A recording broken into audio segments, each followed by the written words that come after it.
অবৈধ সন্তান রয়েছে, দয়া করে আপনি আমাকে ফিরিয়ে দিন না, আমার বিচার করে দেন। তখন আল্লাহ রসুল বললেন, আচ্ছা ঠিক আছে, ইরজিই হাত্তা তালিদি, তুমি বাড়ি চলে যাও, যেদিন তোমার বাচ্চা হবে সেদিন আসিও, বিচার করে দেব। মহিলা বাড়ি চলে গেল। বাচ্চা সবে মাত্র প্রসব হয়েছে। মুসলিম গ্রন্থে এসেছে ওই বাচ্চাটাকে ন্যাকড়ার মধ্যে জড়িয়েছে, প্রসব হওয়া মাত্র জড়িয়ে নিয়েছে। আল্লাহ রসুলের দরবারে এসে বলছে আল্লাহ রসুল, এ দেখেন বাচ্চা প্রসব হয়েছে, বিচার করে দেন। আল্লাহ রসুল মাথাটা নিচু করে বলছেন, ইরজি, বাড়ি চলে যাও, ফারজি হে, বাচ্চাকে দুধ খাওয়াও, হাতে তাতে মিহে, যেদিন বাচ্চা দুধ ছেড়ে দিবে সেদিন আসিও, বিচার করে দেবো। মহিলা চলে গেল, বাচ্চাকে 2 বছর দুধ পান করালো। 2 বছর পরে মহিলা বিচারালয়ে উপস্থিত।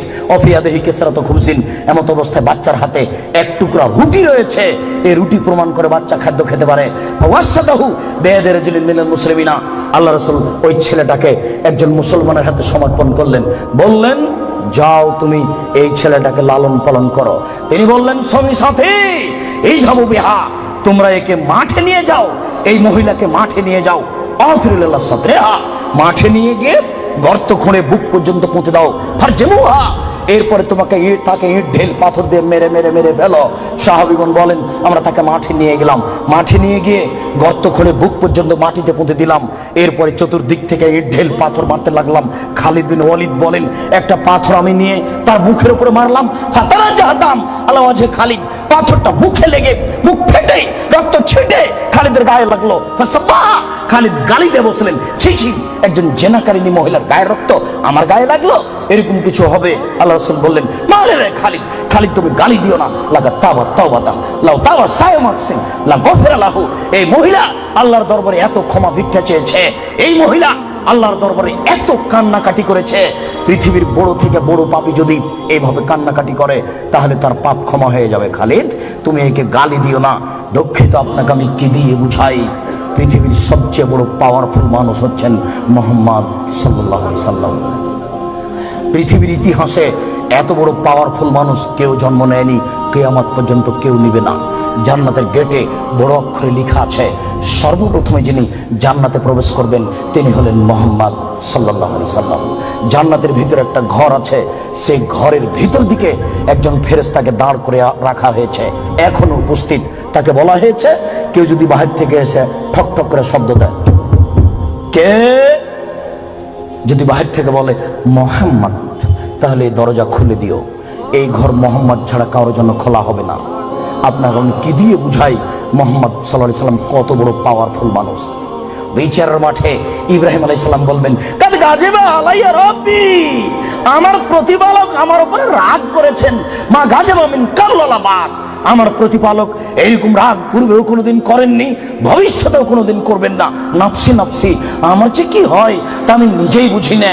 এইভাবে চিল্লাচিল্লি করবেন ইব্রাহিম আলাইহিস সালাম। আপনার হুজুরের কি হবে, পীর সাহেবের, আপনাকে আমি কি দিয়ে বুঝাই? শুনুন, ওই সময়তে মুহাম্মদ সাল্লাল্লাহু আলাইহি সাল্লাম সিজদায় পড়বেন, তখন আল্লাহ বলবেন, এই ফারাসাক সালতুতা আসফাতু সাফা, মুহাম্মদ মাথা উঠান, বলেন, যা বলবেন তাই মেনে নিব, যেই কথা বলবেন আমি সে কথা গ্রহণ করব। আপনি মাথা উঠান না, আপনি বলেন না আমাকে কি বলছেন, আমি আল্লাহ, আপনি যা বলবেন তাই মেনে নিব। এত বড় পাওয়ারফুল মানুষ, একটু বলতে পারলেন না, যাও যাও, তোমার বিচার হবে না, তোমার পাপ ক্ষমা হয়ে গেছে, যাও, তোমার বিচার হবে না, এই কথা তিনি বলতে পারলেন না।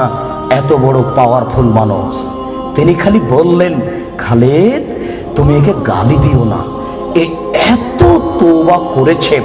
এরকম তওবা যদি বড় থেকে বড় পাপী করে তাহলে তার পাপকে ক্ষমা করা হবে খালিদ, তার মানে এর পাপ ক্ষমা হয়ে গেছে। তাই তো তিনি জানাজা করলেন, তাই তো তিনি কাফন দাফন করলেন, কিন্তু তিনি তাকে বলতে পারলেন না, যাও যাও, তোমার বিচার হবে না, তোমার পাপ ক্ষমা হয়ে গেছে। পৃথিবীর সবচেয়ে বড় পাওয়ারফুল মানুষ এ কথা বলতে পারলেন না। তার মানে বিবাহ করার পরে জেনায় লিপ্ত হলে তার দুনিয়াতে বেঁচে থাকার কোনো সুযোগ নেই। আমি আপনাকে কি দিয়ে বুঝাই শরীয়ত কি জিনিস? বিবাহ করার পরে জেনায় লিপ্ত হলে তার বেঁচে থাকার কোনো সুযোগ নেই।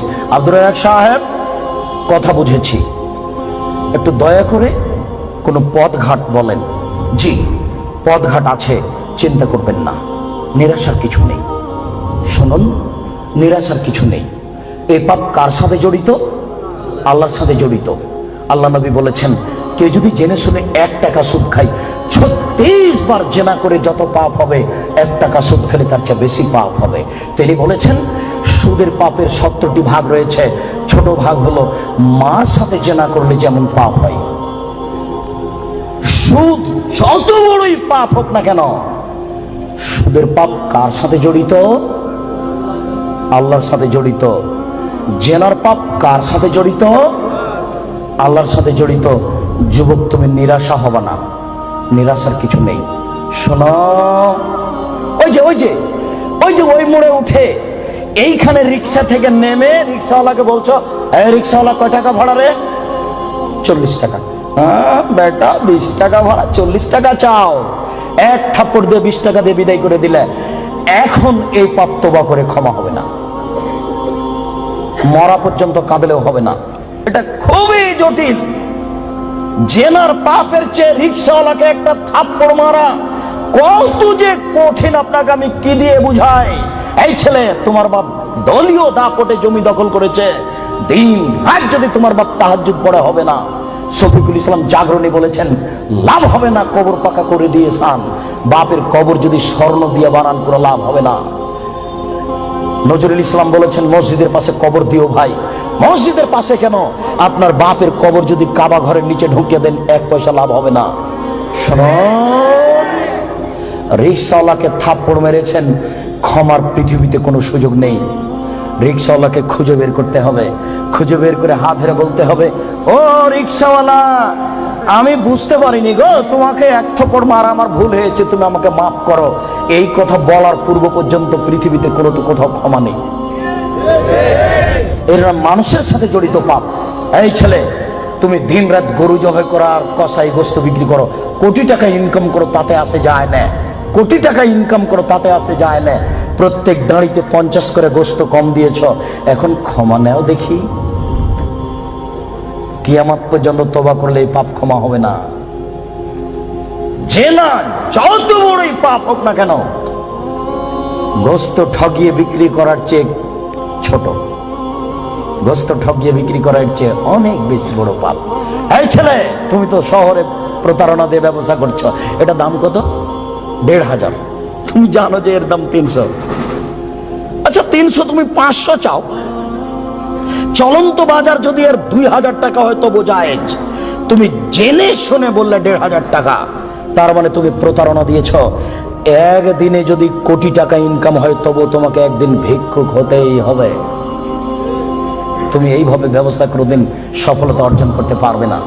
শোনো, ডবল দাম নেওয়া যায়, প্রমাণ 10 গুণ দাম নেওয়া যায় যদি চলন্ত বাজার সেটা হয়। প্রমাণ, আল্লাহ রাসূল বলেন, আনাস, এই যে 1 টাকা নাও, ছাগল কিনে নিয়ে আসো। আনাস বাজারে গিয়ে 1 টাকা দিয়ে ছাগল কিনে আরেক জায়গাতে 2 টাকায় বিক্রি করেছেন। 2 টাকা দিয়ে বিক্রি করে আবার 1 টাকা দিয়ে একটা ছাগল কিনেছেন আর 1 টাকা নিয়ে চলে এসেছেন। আল্লাহ রাসূল, এনেন একটা ছাগল আর 1 টাকা। আনাস, কি ব্যাপার? তোমাকে যে আমি টাকা দিয়েছি একটা ছাগল কেনার জন্য, তো টাকাও দিচ্ছ, ছাগলও যে দিচ্ছ। আল্লাহ রাসূল, আমি বাজারে একটা ছাগল কিনে ওকে 2 টাকায় বিক্রি করেছি, তারপরে 1 টাকা দিয়ে আরেকটা ছাগল কিনেছি আর 1 টাকা ফিরে নিয়ে এসেছি। আচ্ছা আচ্ছা, বারাকাল্লাহু ফি তিজারাতিক, আল্লাহ তোমার ব্যবসাতে বরকত দান করুক। কি বুঝলেন? ডবল দামে বিক্রি করেছে।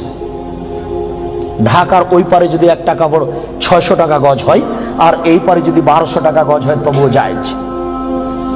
হোমিও ডাক্তার আমাকে বলছে, আব্দুর রাজাক সাহেব, মাত্র এই বোতলে 10 টাকার ওষুধ আছে, আমি এখান থেকে 1 ফোঁটা ওষুধ দিয়ে 3000 টাকা নিই। যদি টাকা কম নিই তাহলে তার ভরসা কমে যাবে। একদিন পরে আবার এসেছে, এসে বলছে ওষুধ দেন। কি করি, আমিও নিরুপায়। তখন এমনি পানি দিয়েছি, কিচ্ছু না, পানি দিয়েছি, দিয়ে 500 টাকা নিয়েছি। যদি 50 টাকা নিই তাহলে সে মনে মনে বলবে আমাকে কোনো ওষুধ দিল না, আমি কি করব? তখন আমি বললাম, ব্যবসা করো, প্রতারণা দিও না। চলন্ত বাজার যদি 1500 টাকা হয় তাহলে নেও, অথবা 500 টাকা নিও, ওই সময় 200 টাকা নিও, তুমি বুঝতে পারছো এটা প্রতারণা, এমন কিছু করো না। জেনার চেয়ে এটা অনেক অনেক অনেক জটিল। সম্মানিত উপস্থিতি, এই ছেলেরা, তোমাকে আশ্বস্ত করছি, নিরাশা হয় না। তবে আমি তোমাকে বলেছি, এখান থেকে উঠার আগে মোবাইলে যেন আর কোনো মেয়ের নাম্বার না থাকে। এবার শোনো, তুমি যদি আজকে মোবাইলের সব নাম্বার কেটে দিতে পারো, আর তুমি যদি বলতে পারো আমি জিন্দেগিতে আর কোনোদিন কোনো মেয়ের সাথে কথা বলবো না, তাহলে তুমি যে কোনো বিপদ থেকে বেঁচে যাবা। আমি আলোচনার শেষের দিকে আসছি। সম্মানিত উপস্থিতি, জি, আপনারা ধৈর্য ধর করুন। দুইজন ইসলাম গ্রহণের অপেক্ষায় আছে, আমাদের হাতের হাত রেখে ইসলাম গ্রহণ করে আমরা তাড়াতাড়ি শেষের দিকে চলে এসেছি। একবারে এক পায়ে দাঁড়িয়ে থাকেন, যে কোনো বিপদ থেকে বেঁচে যাবেন এই পথ বন্ধ করতে পারলে। প্রমাণ, তিনজন লোক রাস্তায় হাঁটছিল, বৃষ্টি আসলো, পাহাড়ের গর্তে ঢুকলো, একটা বড় পাহাড়, বড় পাথর মুখের উপরে আসলো, আর তারা বের হতে পারবে না। একজন বলল, আল্লাহ, আমার বাপ মাকে ভালোবাসি, পাথরটা সরিয়ে দাও। আল্লাহ বললেন, আচ্ছা ঠিক আছে, একটু দিলাম। একজন বলল, আল্লাহ, আমি একটা লোককে কাজে নিয়েছিলাম, অর্ধেক দিন কাজ করার পরে চলে যাবে। আমি বললাম, টাকা নেও। বলছে, না, নিব না। কদিন পরে এসে বলছে, আমাকে বলছে, মজাক করবেন না, একদিনের টাকা দেন। আর আমি বললাম, মজাক করিনি, তুমি গরু ছাগল নিয়ে যাও না। সব নিয়ে চলে গেল।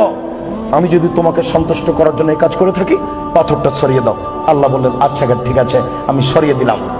তিনজনের তৃতীয় জন বলছে, আল্লাহর নবী, আমার একজন চাচাতো বোন ছিল, আমি তাকে জীবন বাজি রেখে ভালোবাসতাম, আমি তার সাথে জেনা করতে চাইলাম, ফাবাত, সে নাকচ করে দিল।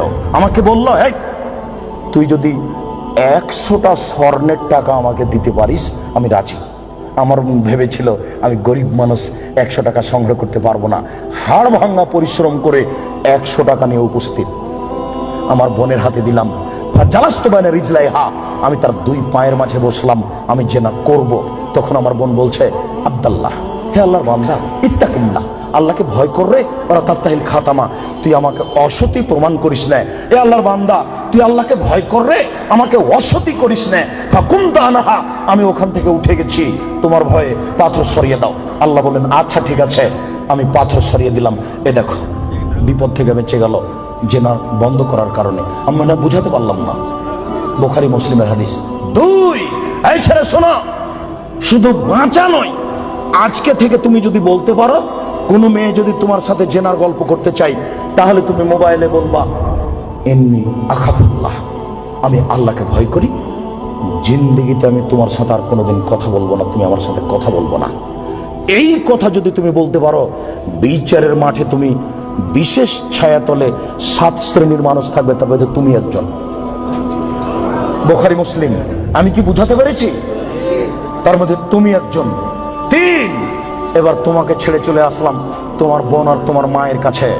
রাসূল সাল্লাল্লাহু আলাইহি ওয়াসাল্লাম বলেছেন, কেউ যদি 4টি কাজ করতে পারে, কোন নারী যদি 4টি কাজ করতে পারে, জান্নাতের যে কোনো দরজাতে ঢুকতে পাবে।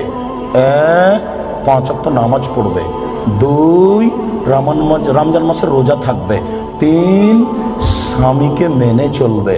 4, জেনায় লিপ্ত হবে না, জান্নাতের যে কোনো দরজাতে ঢুকতে পাবে, কোনো সমস্যা নেই। এবার সবার জন্য আল্লাহ তাআলা বলেন, ওয়ানাহান নাফসানিল হাওয়া ফাইনাল জান্নাতাল হিয়াল মাওয়া।